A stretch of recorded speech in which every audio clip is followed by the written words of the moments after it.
Well, good morning. Good morning. Welcome to First Parish Unitarian Universalist here in Medfield. We're so pleased that you're here with us today, and welcome to all of you who are streaming in from home. This congregation first gathered in 1651, and this historic meeting house where we're so blessed to worship this morning was built in 1789 on the unceded ancestral lands of the Wampanoag. Welcome. Welcome to this place. Here we search for truth and understanding. Here we celebrate life and we contemplate its mysteries. Here we share healing and wholeness. So whoever you are, wherever you come from, whomever you love, we welcome you to this congregation.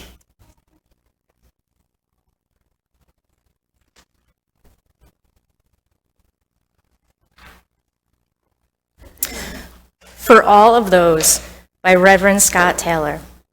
We light this chalice for those who convinced us that it was safe to share our longings, for those who proved that not everyone will run from the weight of the pain we carry, for those who held us in our fear and helped us heal from our regret, for those whose humble apologies made us believe that we too could be forgiven, and for those whose tenderness helped us see that we no longer need to hide. Our vulnerability frees us. It binds us. It makes holy the path we travel together. May this flame ever help us keep that in view.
There's nothing you need to bring to be welcomed here.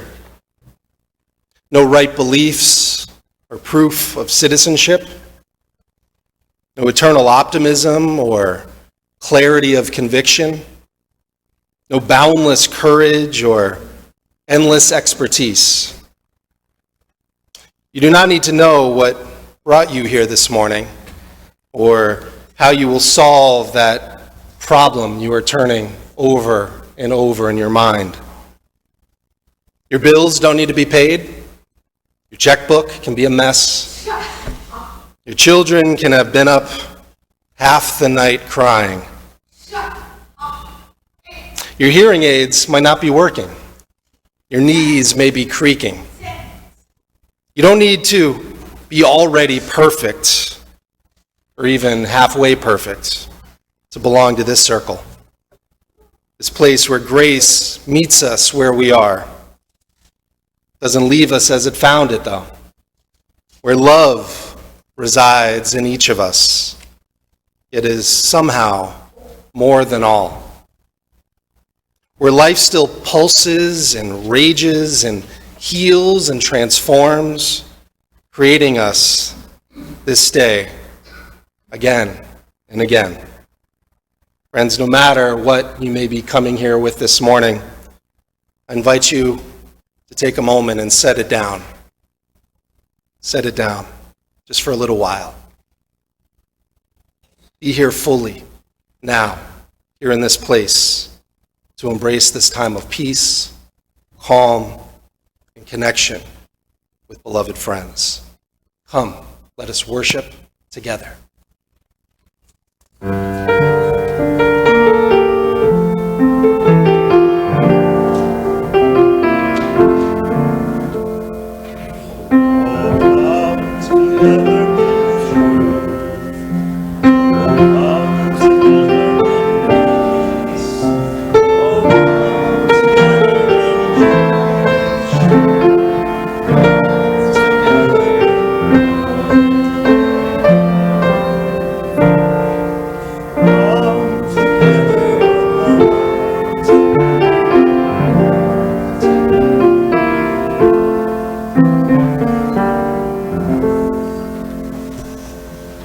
Please rise in body or in spirit for our opening hymn, number 38 in your gray hymnal, Morning Has Broken.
Seated. All right, well, now it is time for the children to head off to religious exploration, so let's sing them out as they go.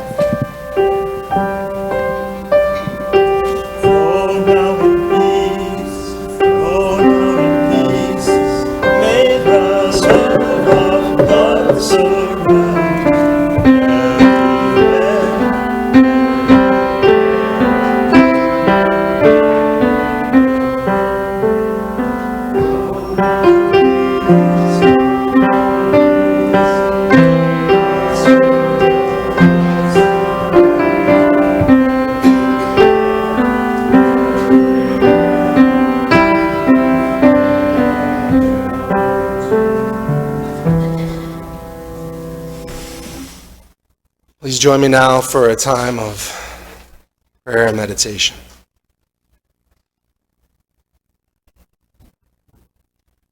Well, Spirit of love, Spirit of light, God of many names and of no name at all,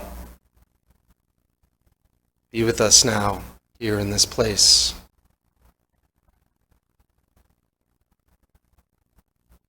Help us to find our breath.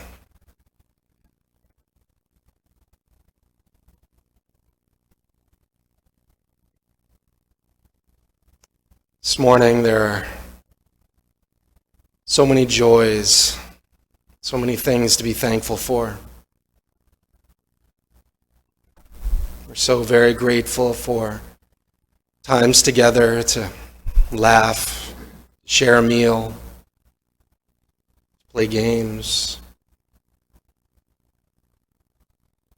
These times seem extra precious after far too long of not having these times together. I'm so grateful for this beautiful morning, that chill in the air, knowing that soon the warm air will return. And no matter what, you can't hold back spring, all of its hope and promise.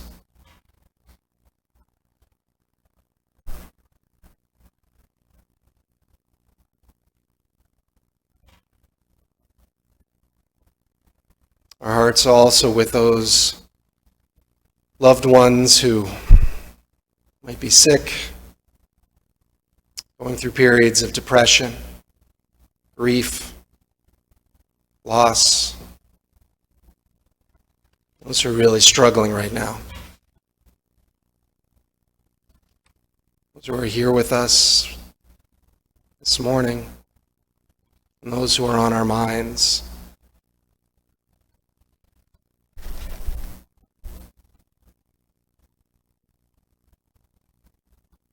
Let's also say a prayer for all of those who are not nearly as fortunate as so many of us are. So we're struggling to find enough food, clean shelter, find that sense of safety and belonging.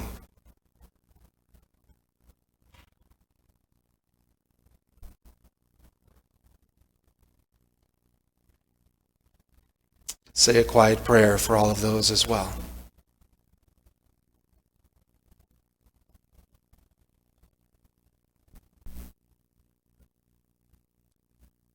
Let's hold all of this in our hearts as we enter into a time of silent meditation.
Amen.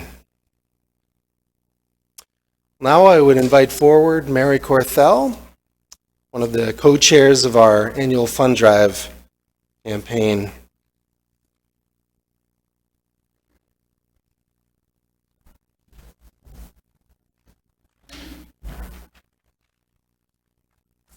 Good morning, First Parish. Woo! I am channeling the energy from last night. If you were with us, we had a blast. If you weren't, we missed you, and please come next year. On behalf of Marshall, my co-chair, and Fritz Fleischman, George Lester, Don Rolfe, and Duncan Glover, we welcome you to Annual Fund Drive Sunday. I mean, the exuberance of this occasion is just phenomenal. Last night, some of the words that I think about are joy, community, connection, wholeness, intensity. There were some intense games last night, and beauty. And all of that, after what we've been through, a pandemic namely, was just, I felt like the walls of this building were just saying, yes, they're back. So our theme this year is resilience through commitment. Resilience is one of my favorite words. When I was a child, my grandmother told me that everybody comes in with a cloak of resilience. And it's made of indestructible material, and we keep it in our heart until we need it. And then we take it out and we put it on, and it allows us to go through the things in life that are so hard, that cause us to dig deep. And then commitment, trust, love, a steadfast pledge, how I'm going to show up, who I'm going to give to, and how will I be there? This church opened in 1789, and I can only imagine the resilience people have had to have since that point in time, and the commitment they made to this community. And now we're here holding the baton, and we're making our commitment to this community. I was walking this morning, and I was thinking that in the Celtic calendar year, which celebrates 8 seasonal holidays. This is Imbolc. Imbolc started on February 1st, and it's basically the return of spring, where winter is being shaken off by Mother Earth, and the light is getting longer, and migrating birds are coming back, and the earth, the root children underneath the earth are stirring, so we'll have leaves again, and lactating animals are giving birth. And I thought, it is no accident that the annual fund drive happens in spring, because the annual fund drive is channeling the earth. It is the most intense time for the earth as it summons everything it needs to come into spring. So in the church calendar, this is where we get all excited, those of us on the annual fund drive. And if you want to join, let us know. We're coming to ask for a pledge, which we need for the running of this church and to maintain the well-being of this church. We all have budgets that we live by at home. Our executive board does a great job with creating a budget. And we need everybody's pledge to maintain our financial obligations. We are the stewards right now.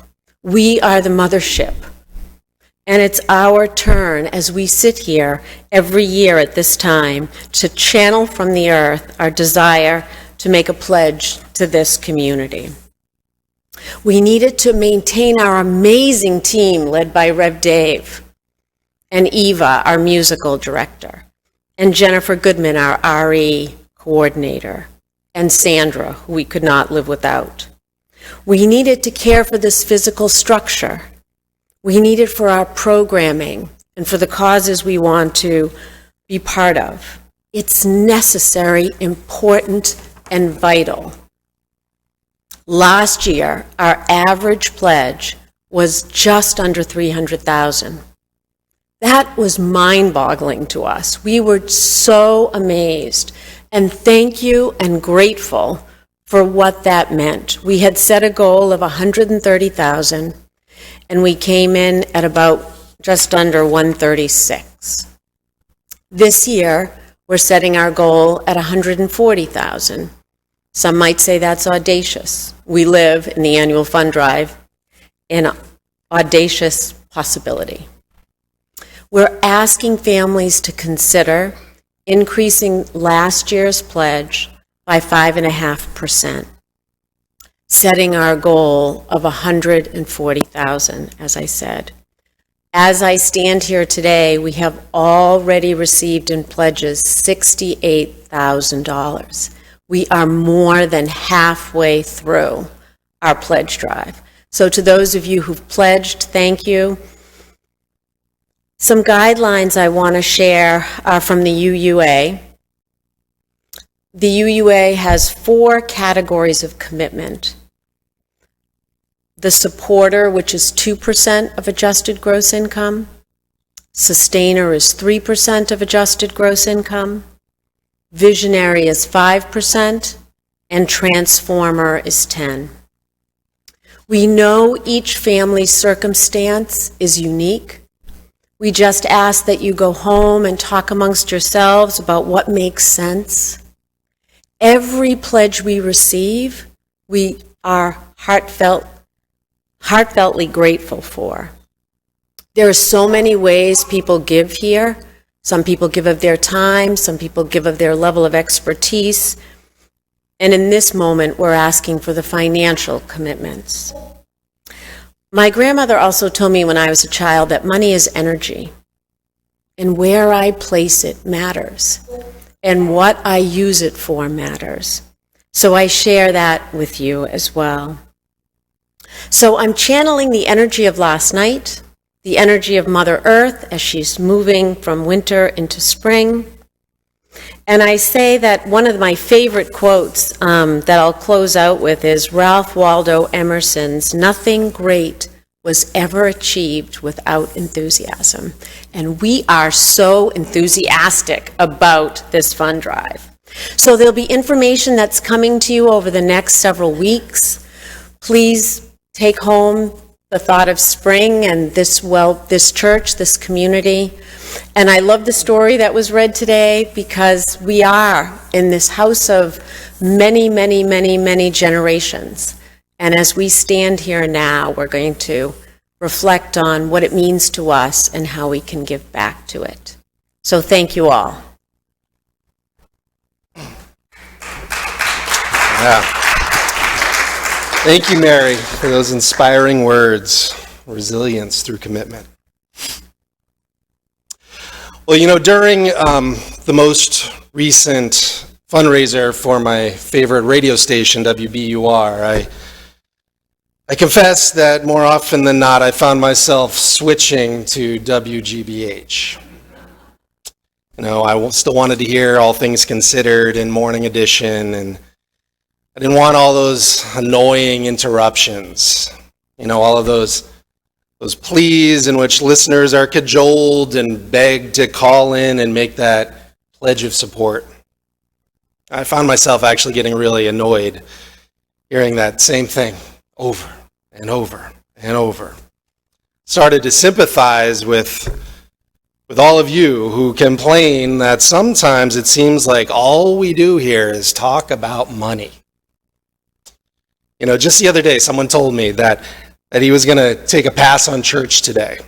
That no way was he going to sit here through another sermon about money. And so, you remembered that today is the kickoff for our annual fund drive, and you came anyway? Well, I want to thank you for your faithfulness. And if you didn't know that today was the day to talk about money, I'm sorry, it's too late. The doors are locked. You cannot leave. That's the way it goes.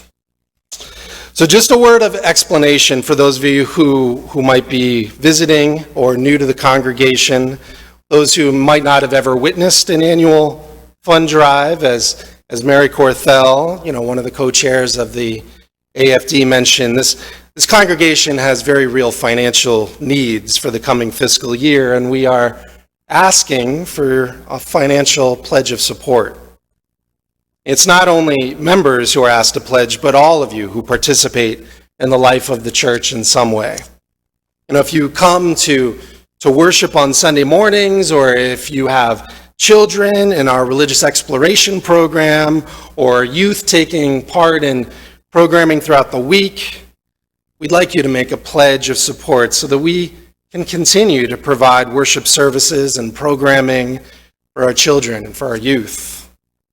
If you've taken part in one of our many discussion groups in our chalice circles or Bible study or the men's group, if you have engaged in any of the different forms of our social justice ministries, we'd also like your financial support.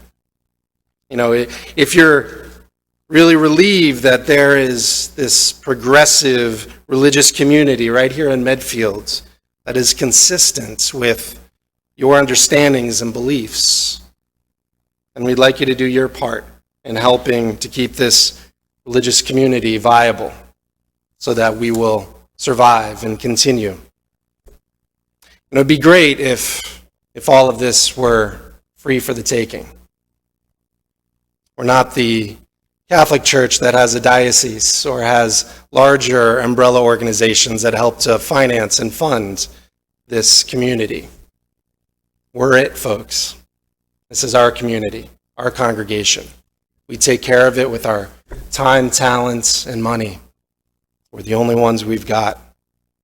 You know, if we didn't have heating and electrical bills coming up each month, if we didn't have a parking lot that needed to be plowed, if the phone company didn't expect to be paid, if we were all independently wealthy and we didn't expect a paycheck each month, it might be easier. You know, those of you who are NPR fans like me are probably familiar with Ira Glass, who hosts Our American Life. Well, during a recent fundraiser, they aired a spot in which Ira Glass calls up a phone company. He identifies who he is, and he informs them he's from NPR. And he tells the sales rep that he wants to place an order for 10 additional phone lines. Well, Ira goes through the specifics of what he wants, and then he tells the rep that he's willing to pay for one of those lines, but he wants the other 9 for free. The sales rep asks him to repeat this, which Ira, of course, does, which prompts the sales rep to say, hold on, let me get this straight. You want 10 phone lines, but you're only going to pay for 9? Or you're only going to pay for 1? He says, yeah, that's right. And the sales rep says, no, that's not going to happen. So Ira says, that isn't the way you do business? It's the way it is at NPR. You know, 9 out of 10 of our listeners never contribute to keep us on the air. So why shouldn't I get the same deal from you? Well, as I was listening to this, I was reminded of this African folktale. It's this folktale in which the chief who ruled over many villages decided to give this great feast for all of his people. So he sent messengers out to the villages to announce the event. His messengers told the people that the feast would take place on such and such a day, and asked each of them to bring one calabash, a large gourd filled with palm wine. Well, the day of the festival came, and people bathed and dressed and wore their best clothes. And they walked into the chief's village. And many hundreds of men and their families were on the roads and the paths. They converged on the house of the chief. There was drumming and dancing. Well, each man, as he entered the chief's compound, he went with his calabash to a large earthen pot into which he would pour the liquid refreshments that he had brought. Now, there was this one man who wanted very much to attend that feast, but he had no palm wine to bring. His wife said, well, why don't you buy palm wine from a man in the next village when he has plenty? But the man replied, well, what? Spend money so that I can attend a feast that is free? There must be another way. Well, after a while, he said to his wife, hundreds and hundreds and hundreds of people will pour their wine into the chief's pot. Could one calabash of water spoil so much wine? Now, who would even know the difference? So he filled his calabash with water and went with the others to the chief's village. When he arrived, he saw that the guests pouring their wine into the big pot, and he went forward and he poured his water there, and he greeted the chief. And he went to where all the men were sitting, and he sat with them to await serving of this wonderful feast. A feast that would, of course, be capped off with all of that palm wine. When all the guests had arrived, the chief ordered the servants to fill everyone's cups. The cups were filled, and each of the men awaited the signal to begin to drink. The man who had brought only water, he was quite impatient, for there was nothing so refreshing as that sweet taste of palm wine. Well, the chief gave the signal, and the guests put the cups to their lips, tasted again. What they tasted was not palm wine, but water. For each of them had thought, one calabash of water cannot spoil such a great pot of such good palm wine.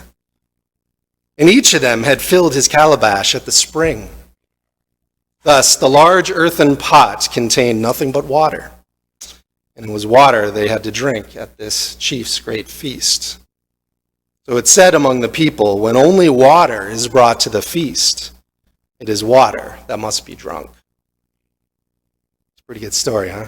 Yeah. Obviously that's not the way it is here, because most of you come to this place bearing many, many gifts of enormous value. You come bearing your love for our children, and so you volunteer in our religious exploration program. You come bearing your love of music, so you sing in the choir. You come bearing your compassion for those in need. You bring your organizational skills, your financial skills, your special expertise in so many areas, so many different fields of knowledge, and you're willing to share all of this. You bring your wisdom and your personal experience to our discussion groups. You bring your determination to work with others to make this world just a little bit better, just a little bit fairer. You come with a willingness to do what needs to be done in order to create and nourish this beloved community of ours. It's your time and your talents that you bring with you all throughout the week. But most of you come bearing your treasure as well. Quite a few years ago, the Reverend Carl Scoville told his parishioners at King's Chapel in Boston that, quote, if someone in the next century wanted to know who we were, she could read our letters and our diaries, our obituaries, our report cards, our job evaluations. But if she wanted to know what we valued, I think she'd have to find our checkbooks. Therefore, of course, we are sensitive about money, he says. We're sensitive about our values. We're sensitive about how we rank our needs, our comforts, our fantasies, our families, our friends, our politics, how we take care of the poor. We advocate for change at the state. We contribute to our churches, our congregations, to our neighborhoods. And I wonder if a future historian were to look at my checkbook, what she would discover that I value, what I consider to be worthwhile of my money. This is something that we don't like to talk about in our culture. We're led to believe that money is value-free, that it is simply a convenient mechanism for social exchange. We're led to believe that money and values and morality, that these things are separate, that they're not connected. And therefore, we might pay attention to what financial experts have to say about money, but not theologians. or heaven forbid, preachers like me. In our society, most of us don't make connections between our values, our priorities, our religious beliefs, and the way we spend our money. But think about it. What are you spending your money on? Certainly there are all of our basic necessities, our food, shelter, and clothing. But once we put a roof over our heads, clothes on our back, food on the table, then what? What else do we need? What else do we want? And this is when, whether we know it or not, our basic values kick in. When we start spending our money on the things we find worthwhile or desirable. And think about it. What are the things that you value? What's worthwhile to you? That's spending time with your family? Doing meaningful work? Making sure your kids have access to a good education? Planning your retirement? Taking time to travel and relax? Living in a big house? Driving a fairly new car with heated seats like mine? Being generous with your money and giving a big chunk of it away? Rem Stokes, a retired engineer who belongs to a UU church in Illinois, he says that it's painful to think about giving money away. He's been raising money for his church for a long time now, and yet he admits that a battle still rages inside of him between the child who wants to constantly get more things, more stuff, and the adult who knows that giving is the key to real fulfillment. Well, despite that ongoing tension inside of him, he says he and his wife, Lee, for decades now, have donated at least 5% of their income to their church and 5% to other charitable causes. In the beginning, he admits that meant sacrificing things that he didn't want to give up. Things like movies and magazines, even vacations. But today, he sees the 10% solution as the most important spiritual decision of his life. Buying things for myself gave me pleasure, but not joy. He says, joy comes when our money goes to things that have real meaning in our lives. And over the years, I've heard so many of you talk about what this community means to you. I've heard you talk about the need for connection, for support, for friends. And some of you have talked about the spiritual growth that you have experienced being here as part of this congregation. And that the help you've received has helped get you through difficult parts of your life. That's not been more true than it has been for the last couple of years when we've been in isolation. Some of you have talked about your children and how important it is that their lives be shaped by their experiences here. Some of you have said that you need to be in a place that doesn't pretend to have all the answers, where you are free to find the meanings in life that seem right to you, where you're able to be in relationship with those who might challenge you in your beliefs. Some of you have said that this church has given you the opportunity to give of yourself in ways that you never even thought was possible. And some of you even implied that your lives had been changed, transformed. And some of you even having your lives saved as being part of this religious community. And Stokes says that buying things for myself gave me pleasure, but not joy.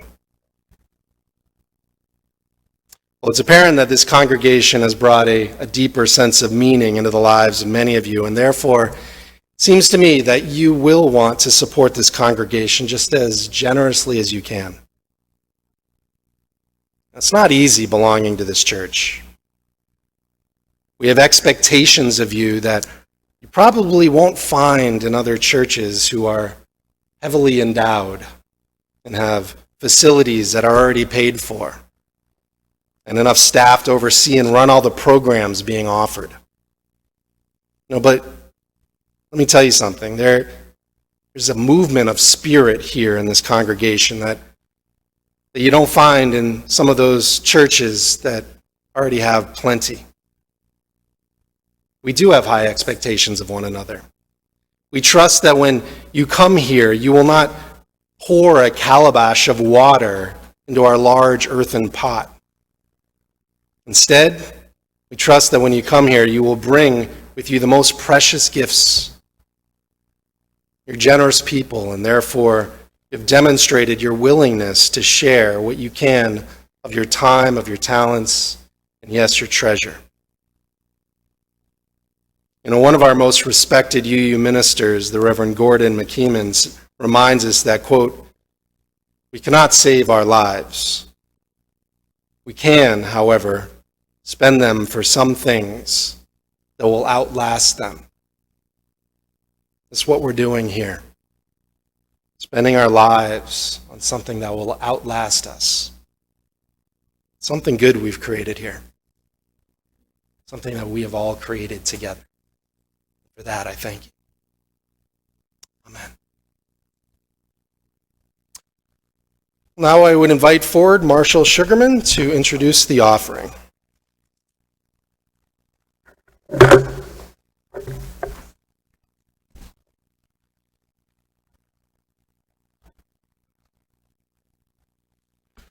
Good morning. I love the stained glass over my shoulder. And I think about last night's game night, and in particular, Shirley's puzzle that she had brought. And I've always loved to do puzzles. And I was telling Shirley last night, some of the fondest memories growing up were with my dad, getting very frustrated with him doing puzzles. And yet, over time, I grew patient, and I learned actually that you go starting with the edges, and that there's a strategy involved. And I tended to get a little better over time.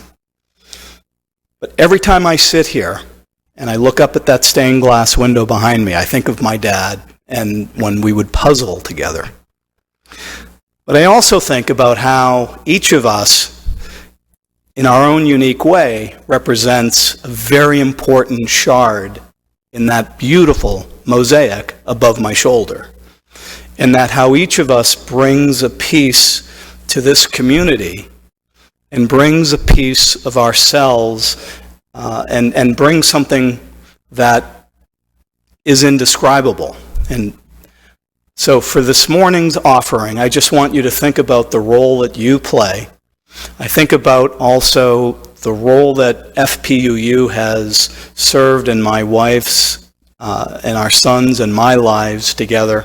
We've been here over 30 years, and our son James was dedicated here when he was 6 months old, and incredibly, he was married here 4 years ago. And I think about all of the living and incredible times, challenging times that we've had in between those years. And I get back to the word resilience, and we are a resilient community. And I thank you all for being a part of it, for enriching our lives. And again, please give as generously as you can. Thank you.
Please rise in body or in spirit for our closing hymn, We'll Build a Land, number 121 in your gray hymnal.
Reverend John Wolfe, Minister Emerita of the UU Church in Tulsa, has this to say.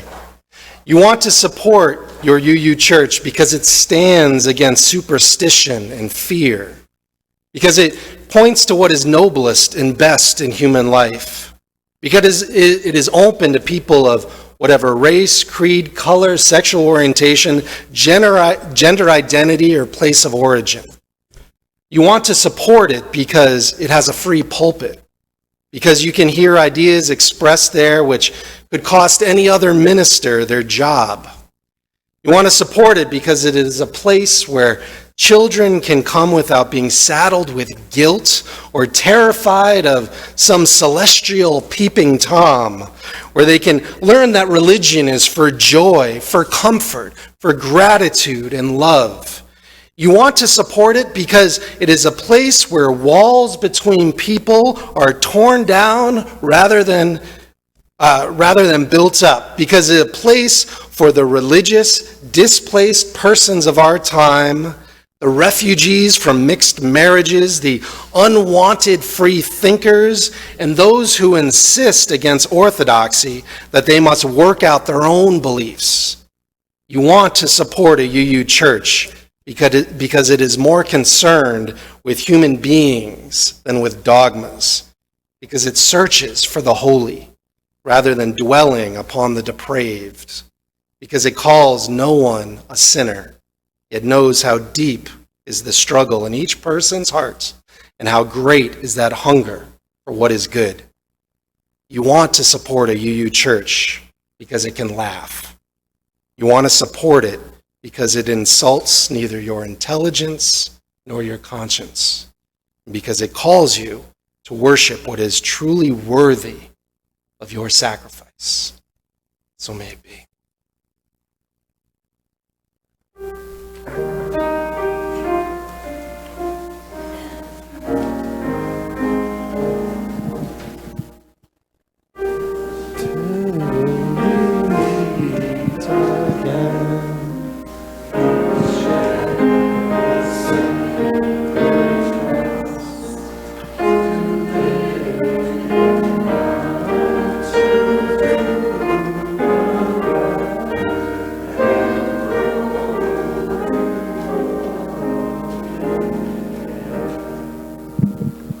I will now extinguish our chalice.